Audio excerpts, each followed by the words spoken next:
Ich weiß ja ganz genau, ich war ein kleiner Bub. Da geht einmal der Lehrer auf meine Mutter zu. Sie, sagt der Frau, ich muss ja noch was sagen. Ein Kreuz mit dem Baum, er ist so ungezogen. Er rechnet nicht, schreibt nicht, malt keine Bilder, passen's auf. Das wird einmal ein ganz Wilder. Ist das wirklich wahr? Hab mit Mutter damals gefragt, was soll ich lang reden? Recht hat er gehabt, ich bin ein Haberfeit, Treiber, Raucher, Saufer, Vogel, wilde Weiber. Treib mir rum bei der Nacht, schlaf am. Bei uns, das sind die Beatles, Gaffer, damals Tag und Nacht. Die Rolling Stones, die haben das ganze Haus an sich gemacht. Doch du warst damals nicht dabei, du warst der Ministrant. Hast den Pfarrer geholfen, mit dem Buch in der Hand, weil du warst nie ein Rock'n'Roller. Ja, es wird 090 und 6-mal was gewählt. Da kriegst du dann eine richtige Leistung für dein Geld. Fantasiebegabte Rentnerinnen stöhnen durch den Draht. Für den, der da nicht scharf wird, da ist es sowieso zu spät. Ich hab dir einen Stern draus den Wiesen bieselt, weil heut doch dein Geburtstag ist. Ein Engel hat mich berührt und hat mir beim Malen den Pinsel schick geführt.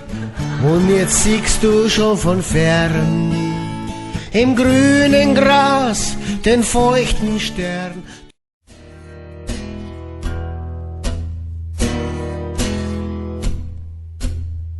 I wake up in the morning and her bed was leer.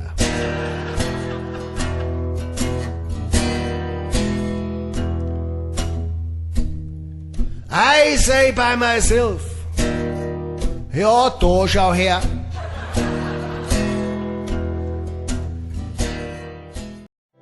Es war einmal ein Finkenhahn im Monat Mai. Der schmetterte vom Lindenbaum sein Lied so froh und frei. Und nebendran im Fliederbusch. Manchmal gibt es Tage, die wird man gern vergessen.